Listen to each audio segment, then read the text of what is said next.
పోయిన వీడియోలో ప్రేమ అనే దాని గురించి మాట్లాడుతున్నాం. ఇప్పుడు కుటుంబ సభ్యుల మీద ఒక రకమైన ప్రేమ ఉంటుంది. బయట వ్యక్తి మీద ఇంకొక రకమైన ప్రేమ ఉంటుంది. ఒక పొలిటికల్ లేదా మూవీ రిలేటెడ్ ఒక ఐడియల్ చేసుకుంటే అతని మీద ఇంకొక రకమైన ప్రేమను మీరు వ్యక్తపరుస్తారు.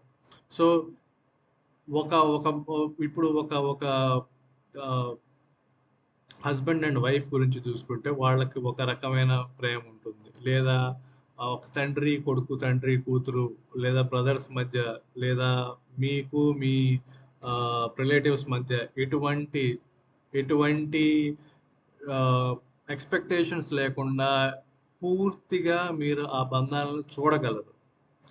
ఇటువంటి భారతదేశంలో ఉన్న కుటుంబ ఈ సిస్టంలో ఏదైతే బెనిఫిట్ ఉంది, బెస్ట్ థింగ్ ఏదైతే ఉంది అంటే కనుక అది ఏంటంటే మీరు పూర్తిగా ప్రతి రిలేషన్ని మీరు చూడగలరు. మీరు వాళ్ళతో మాట్లాడేటప్పుడు కానీ, ఏవైనా చేసేటప్పుడు కానీ, లేదా దేని గురించైనా వాళ్ళతో కలిపి కూర్చున్నప్పుడు కానీ మీరు పూర్తిగా ఆ మూమెంట్లో ఉండి చూడగలరు, మాట్లాడగలరు. ఎటువంటి అంతకుముందు జరిగినవి ఏంటి అనేది మైండ్లోకి రాకుండా. కానీ కొత్త పర్సన్ గురించి, ఒక ఫిల్మ్ స్టార్ గురించి, లేదా ఒక పొలిటికల్ పర్సన్ గురించి, లేదా ఒక ఒక ఒక ఐడియల్ పర్సన్ గురించి, లేదా ఫర్ ఎగ్జాంపుల్ అబ్దుల్ కలాం గారి గురించి, మీరు అబ్దుల్ కలాం గారిని మీరు ఆరాధిస్తున్నారు అనుకోండి, ఆయన గురించి ఎవరైనా తప్పుగా మాట్లాడితే మీకు ఖచ్చితంగా నచ్చదు కదా. కానీ మీరు అటువంటి విషయాలని మీరు అధిగమించగలరా అనేది పూర్తి ప్రశ్న. ఇది కలాం గారి విషయంలో ఒక ఐడియల్ పర్సన్ గురించి మీరు అలా ఆలోచిస్తే, మీరు ఎగ్జాంపుల్ మీరు ఒక యువకుడు అనుకోండి, ఒక యువతను ప్రేమించారనుకోండి, ఆమె విషయంలో అలా జరిగితే మీరు కంప్లీట్గా డిఫరెంట్గా రియాక్ట్ అవుతారు. సో అందుచేత ఈ ప్రేమ అనేది ఏమిటి, దీన్ని పూర్తిగా అసలు నా మైండ్లో, బాడీలో ఎక్కడ ఈ ప్రేమ అనేది ఒకటి బిగిన్ అవుతుంది, ఇది ఎందుకు బిగిన్ అవుతుంది, ఆ పర్టికులర్ పర్సన్ మీదే ఎందుకు కలిగింది అనేది పూర్తిగా ఆలోచించాలి. కొంతమంది చాలా ఇటువంటి ప్రేమే వాళ్ళకి 20 మంది మీద, 100 మంది మీద కలుగుతుంది. అలాంటి గణాతి గనులు ఉన్నారు. అటువంటి వారు కేవలం వాళ్ళ ఆత్మని చీల్చి చెండాడి ముద్ద చేసి పక్కన పడేసి ఇంకా ఇంకా బలహీనమైన మనుషులుగా తయారవుతారు తప్ప ఇంక ఏమి చేయలేరు వాళ్ళు. బహుశా వాళ్ళకి జీవితంలో కొంత డబ్బులు సంపాదించగలరు, కొంత కుటుంబం బాగుంటుంది. కానీ ఒక వ్యక్తిగా పూర్తి స్థాయిలో మీరు ఎదగాలి అనుకుంటే అప్పుడు మాత్రమే మీరు ఇటువంటి విషయాలని ఖచ్చితంగా మీరు పూర్తి ఫోకస్ తోటి, కాన్సన్ట్రేషన్ తోటి చూడాలి. ఒక బిగినింగ్ ఆఫ్ డిజైర్, కోరిక అనేది ఎందుకు పుడుతుంది అనేది పరికించి చూడాలి. ఒక బిగినింగ్ ఆఫ్ లస్ట్ అనేది ఎందుకు వస్తుంది, కోరిక, ఈ పూర్తి స్థాయి కోరిక, కంట్రోల్ చేసుకోలేని కోరిక, ఎందుకు ఈ పిచ్చి కోరిక వస్తుంది అనేది పూర్తిగా మీరు చూడగలగాలి.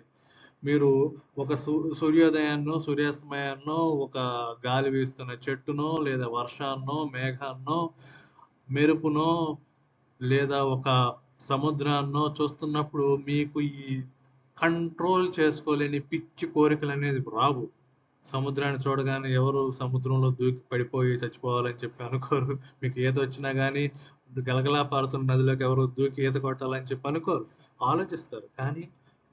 కానీ ఇటువంటి ప్రేమ, ఇటువంటి కోరిక, ఇటువంటి ఒక వస్తువుల మీద అయిన కోరిక కావచ్చు, పర్సన్స్ మీద కోరిక కావచ్చు, లేదా లస్ట్, కామం అనే దాని గురించి కావచ్చు, మీకు కంట్రోల్ చేసుకోలేని పిచ్చి కోరికలాగా ఉంటుంది. ఇది ఎలా ఉంటుందంటే, ఈ కోరిక అనేది ఎలా ఉంటుందంటే, మీరు ఒక భూతాన్ని పక్కనే పెట్టుకొని మీ మైండ్ని తీసి, బ్రెయిన్ తీసి ఆ భూతం చేతిలో పెడితే ఆ భూతం ఆడించినట్టు మీరు ఆడుతున్నారు అన్నట్టుగా ఉంటుంది ఈ కోరిక అనేది. కాబట్టి కోరికని పూర్తిగా వదిలేసి సన్యాసంలో చేరిపోవాలి అని చెప్పి నేను చెప్పను, కానీ దాన్ని స్ట్రీమ్ లైన్ చేసుకోవాలి. మీరు ఎందుకు నేను చేస్తున్నాను అనేది పూర్తిగా పరికించి పూర్తి స్థాయి కాన్సన్ట్రేషన్తో మీరు చేసినప్పుడే దాని నుండి మీరు విముక్తి చెందగలరు కొంతవరకు, లేదా దాన్ని తెలుసుకొని చేయగలరు. ఇప్పుడు తెలిసి చేసిన దానికి, తెలియకుండా చేసిన దానికి తేడా ఉంటుంది. ఇప్పుడు మీకు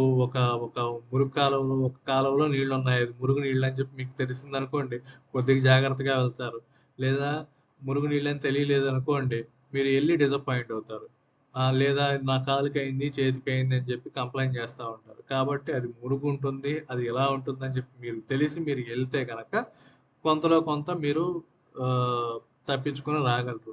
ఇదే జాతకానికి లేదా మీ కర్మకు లేదా మీకున్న డెస్టినీకి దీనికి పూర్తి స్థాయిగా సంబంధించిన విషయం ఇది మాత్రమే.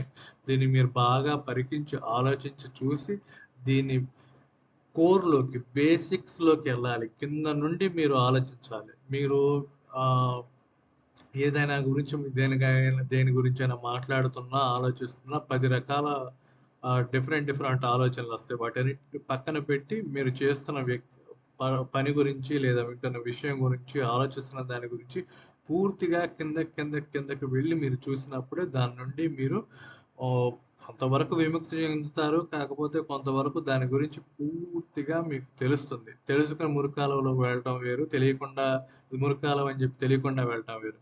కాబట్టి ఎలాగైనా మీరు మురుగు దాటాలి అంటే గనక ఖచ్చితంగా తెలుసుకునే వెళ్ళాలి కదా!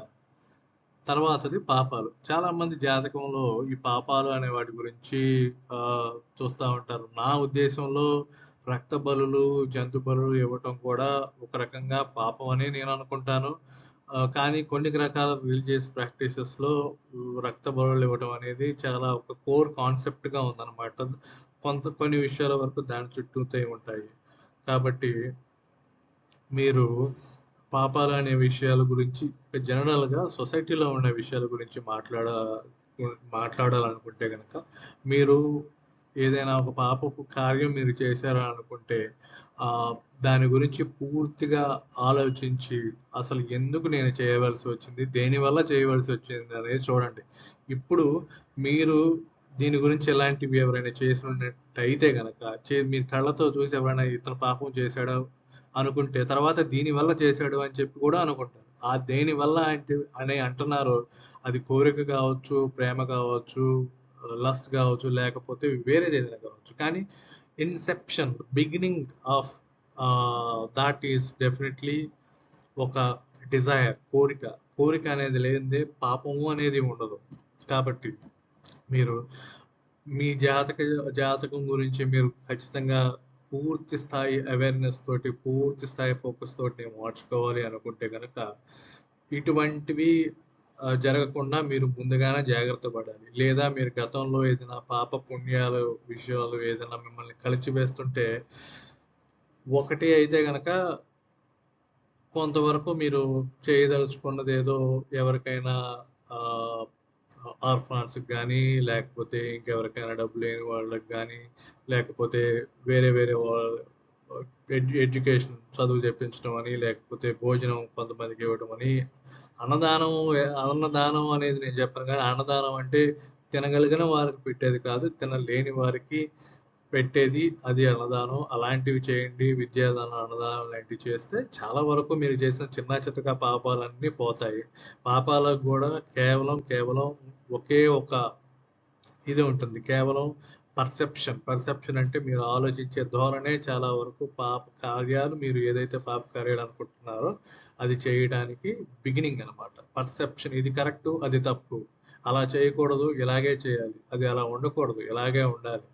నువ్వు అలా చేయకూడదు, ఇలాగే చేయాలి. ఇవన్నీ పర్సెప్షన్స్ నుండి మీరు ఎప్పుడైతే ఫ్రీడమ్ పొందుతారో, అప్పుడు చాలా వరకు ఈ పాప కార్యాలు అనేది మీరు ఏదైతే అనుకుంటున్నారో, ఆ బిగినింగ్‌లోనే నశించిపోతాయి. కావాలంటే మీరు ఒకసారి ఆలోచించుకోండి. ఈ విషయం గురించి ఖచ్చితంగా పూర్తి స్థాయి చర్చ, పూర్తి స్థాయి సెల్ఫ్ అవేర్‌నెస్ మీ గురించి మీరు తెలుసుకోవడం, అటువంటి విషయాల గురించి పూర్తిగా ఆలోచించి ఒక నిర్ణయానికి రావడం అనేది చాలా బాగా ఉపయోగపడుతుంది. చాలామంది వాళ్ళ యుక్త వయసులో ఇటువంటి పనులు బహుశా చేసుండొచ్చు.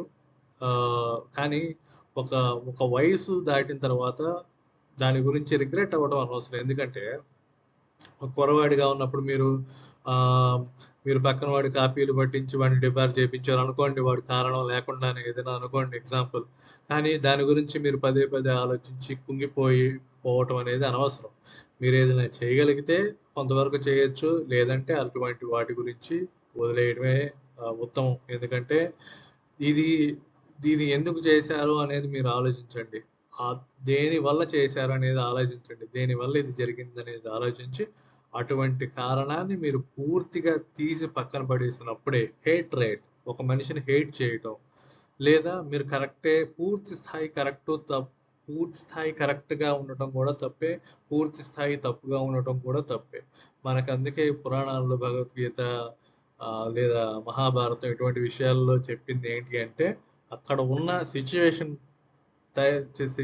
చూసుకొని మీరు చేయాలి. ప్రవర్తించాల్సొస్తుంది. కాబట్టి అటువంటివి మీరు ముందుగానే ఆలోచించుకొని ఆ!